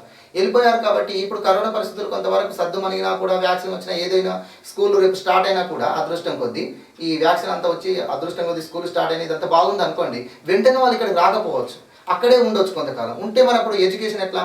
అందుకనే అక్కడ ఉన్నప్పుడు వాళ్ళకి ఎలాంటి సర్టిఫికేట్, మహారాష్ట్రలో ఉన్నారనుకోండి, మహారాష్ట్రలో వాళ్ళకి ఎలాంటి సర్టిఫికేట్ ఆ పిల్లవాడికి ఉండవు. కాబట్టి ఎలాంటి సర్టిఫికేట్స్ ఎలాంటి ధ్రువపత్రాలు లేకుండానే వారికి అడ్మిషన్ తీసుకోవాలి. ఒక గుర్తింపు కార్డు తప్ప, అర్థమవుతుందా?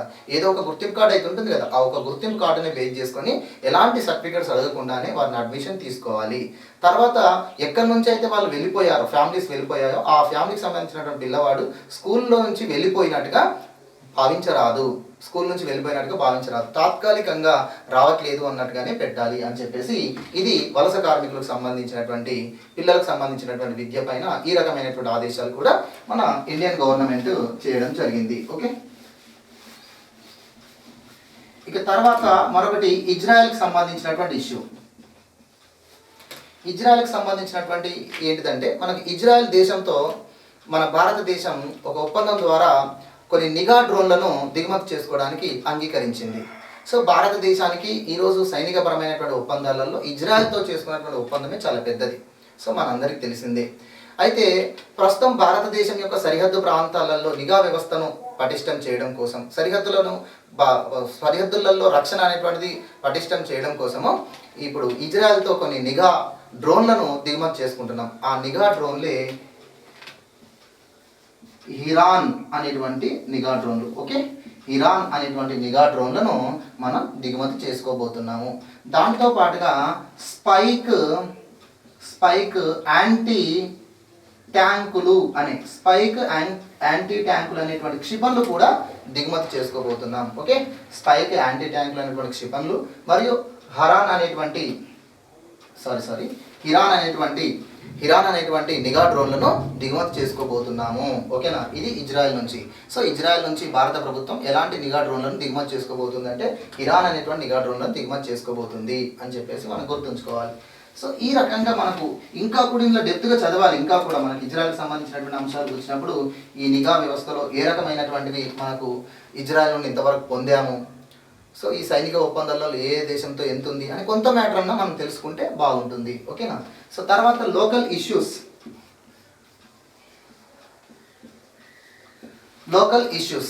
సో లోకల్ ఇష్యూస్ అంటే మనకు రాష్ట్రానికి ప్రాంతీయానికి చెందినటువంటి అంశాలు అంటాం. సో చాలా అంశాలు ఉంటాయి, కానీ అందులో కూడా మనం కొన్ని ఇంపార్టెంట్ మాత్రమే, మనకి యూస్ఫుల్ అయ్యేది మాత్రమే మనం వాటిని నోట్స్ చేసుకోవాల్సి ఉంటుంది, చదువుకోవాల్సి ఉంటుంది. ఎగ్జాంపుల్గా మనం తీసుకుంటే మన హైదరాబాద్లో మరొక ఫార్మాస్యూటికల్ కంపెనీ కోవిడ్-19 పైన ఔషధం తీసుకొచ్చింది. సో ఇప్పటి వరకు కోవిడ్-19 పైన ఔషధం తీసుకొచ్చినటువంటి మొదటి ఫార్మాస్యూటికల్ కంపెనీ మన అందరికీ తెలిసిందే గ్లెన్మార్క్. సో ఇది మీరు చాలా వరకు చదువుకొని ఉంటారు కదా. సో ఈ ఔషధం ఏమిటండి? ఓకేనా, ఈ ఔషధం ఏం తీసుకొచ్చింది? ఫావిపిరావి అని చెప్పేసి ఈ ఔషధం తీసుకురావడం జరిగింది. ఫావిపిరావి అనేటువంటి ఈ ఔషధము ఈ గ్లెన్మార్క్ ఫార్మాస్యూటికల్ కంపెనీ మొదటిసారిగా తీసుకొచ్చింది. ఈ కోవిడ్-19 పై వచ్చినటువంటి ఔషధం. సో ఈ ఔషధాన్ని ప్రస్తుతం మన హైదరాబాద్లో ఉన్నటువంటి మన హైదరాబాద్ చెందినటువంటి బయోఫోర్ ఓకేనా. So Biophore pharmaceutical company, Biophore India pharmaceutical company అనేటువంటిది ఈ ఫావిపిరావిర్ అనేటువంటి ఔషధాన్ని తీసుకురావడం జరిగింది, తయారు చేసింది. సో ఇప్పుడు ఇది DCGI అనుమతి కోసం కూడా దరఖాస్తు చేస్తుంది. ఓకేనా, drugs control general of India అనేటువంటి అనుమతి కోసం దరఖాస్తు చేసుకుంది. ఆల్రెడీ గ్లెన్మార్క్ అనుమతులు పొందింది. సో మెడిసిన్ మన దేశీయ మార్కెట్లోకి తీసుకురావడం జరిగింది. ప్రస్తుతం 103 రూపాయలు అని చెప్పారు, ఇప్పుడు దాన్ని తగ్గించారు. సో 75 రూపాయలు ఏమంటున్నారు. ఇంకా తగ్గించడానికి ఈ సంస్థ కూడా సిద్ధమవుతుంది, ఎందుకంటే దీనికి పోటీగా మరొక సంస్థ కూడా మెడిసిన్ తీసుకొస్తుంది కాబట్టి, అది కూడా మెడిసిన్ రాగానే దీనికి డిమాండ్ తగ్గుతుంది కాబట్టి, సో అందుకని ఈ మెడిసిన్ పైన కూడా ట్యాబ్లెట్స్, ఒక్కొక్క ట్యాబ్లెట్ 103 రూపాయలు అన్నారు, దాన్ని ఇప్పుడు 75 రూపాయలు పెట్టుకున్నారు. ఇంకా తగ్గించడానికి కూడా నేను సిద్ధమే అని చెప్పేసి నిన్న వీళ్ళు కూడా స్టేట్మెంట్ ఇచ్చారు. ఎందుకంటే ఎప్పుడైతే బయోఫోర్ ఇండియా ఫార్మాస్యూటికల్ కంపెనీ ఈ మెడిసిన్ తీసుకురావడంతో. ఓకేనా. సో అదేవిధంగా మనకు హైదరాబాద్ సంబంధించినటువంటి భారత్ బయోటెక్ కంపెనీయే మనకు వ్యాక్సిన్ కూడా తీసుకొచ్చింది అని చెప్పేసి అన్నాం కదా. సో వ్యాక్సిన్ ట్రయల్స్లో ఉంది కదా ప్రజెంట్. సో అలాంటివి మనకు లోకల్ ఇష్యూస్గా మనం గుర్తుంచుకోవాల్సినటువంటిది. ఇక తర్వాత ఇంకా ఎగ్జాంపుల్గా మనం చెప్పుకుంటే నిన్న ఏపీ గవర్నమెంట్ సుప్రీంకోర్టులో రివ్యూ పిటిషన్ వేసింది.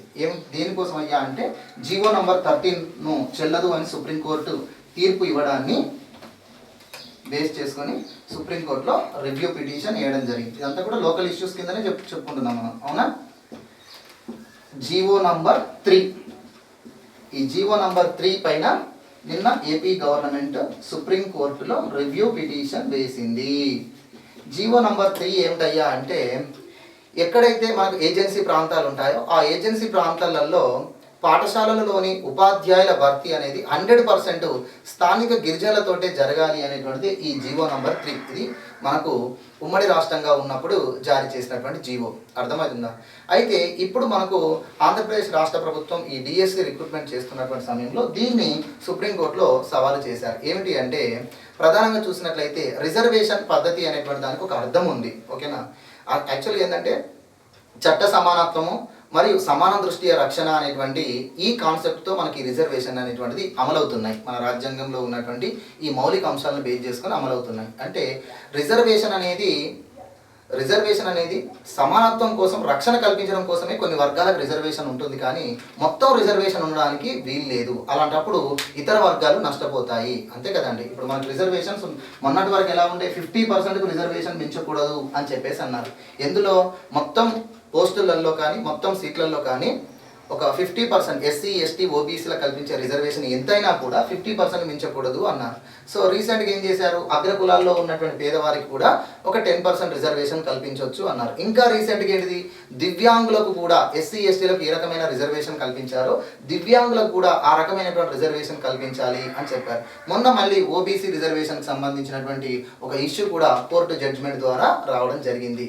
సో ఇదంతా చూస్తుంటే రిజర్వేషన్ అనేటువంటిది మొత్తంలో కొంత భాగం ఉంటుంది. సో ప్రజెంట్ అయితే మనకు ఈ అగ్రకులాల్లో ఉన్నటువంటి పేదవారికి కల్పించే రిజర్వేషన్తో మనం తీసుకున్నట్లయితే, ఓకేనా, ఎకానమికల్లీ బ్యాక్వర్డ్ క్లాసెస్ లేదా వారిని మనం ఆర్థికంగా బలహీనపడినటువంటి వర్గాలుగా మనం తీసుకున్నట్లయితే వారికి అందరు కలిపి 60% మనకు రిజర్వేషన్ అనేటువంటిది కల్పిస్తున్నాం, అవునా కదా.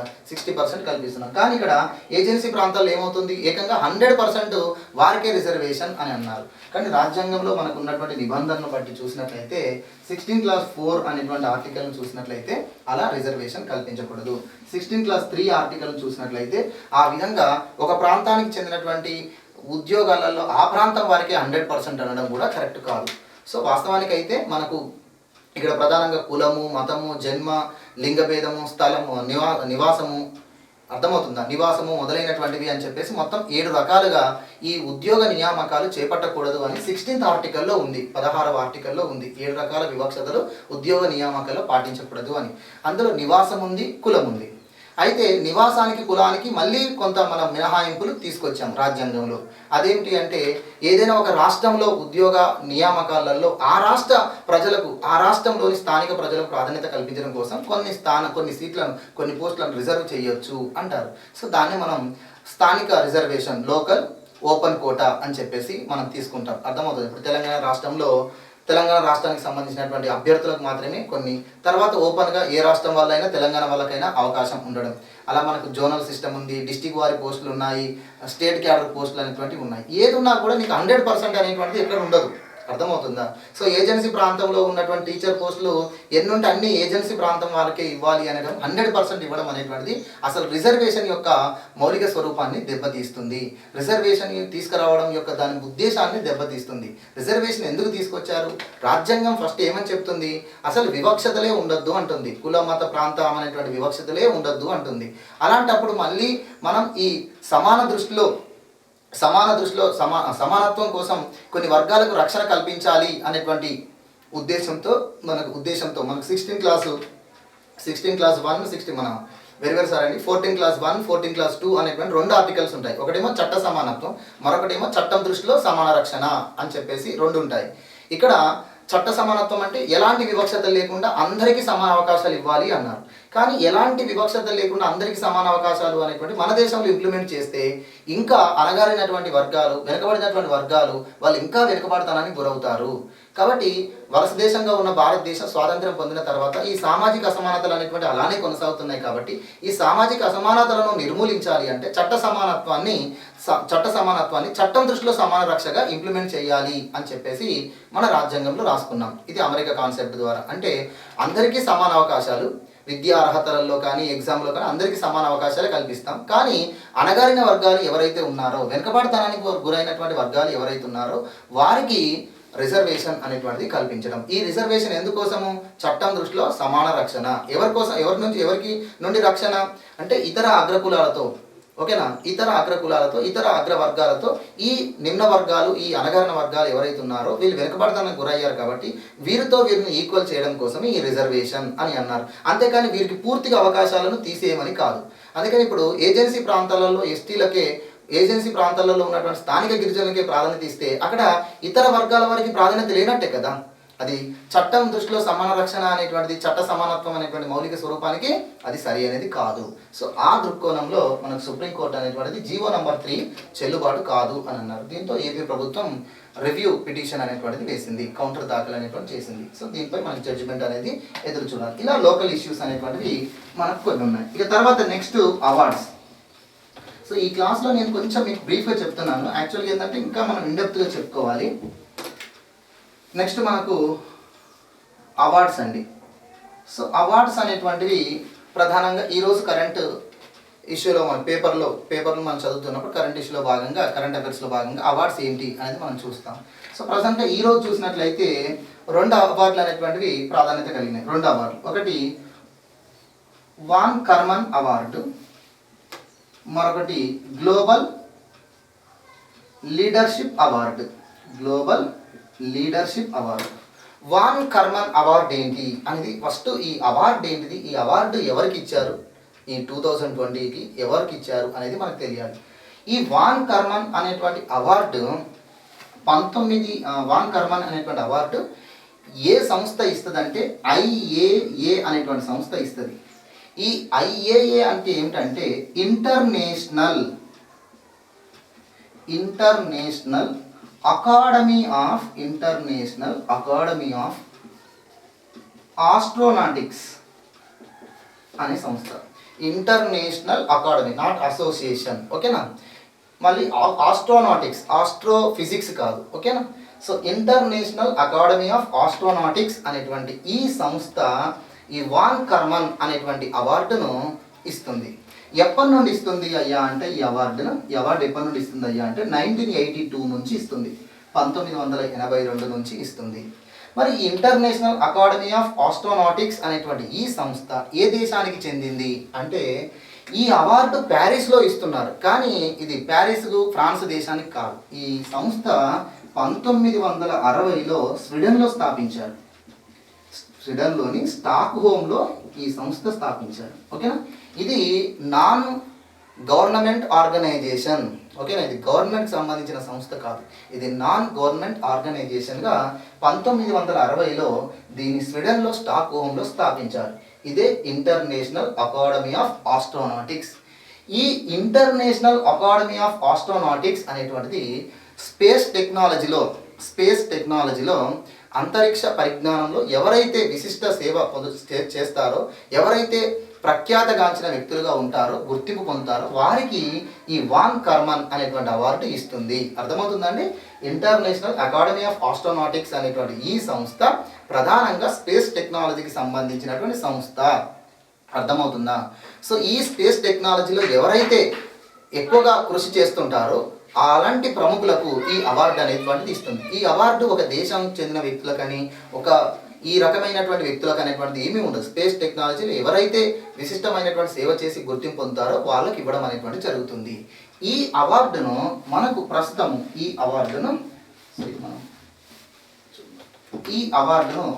మనకు కైలాసవాడివో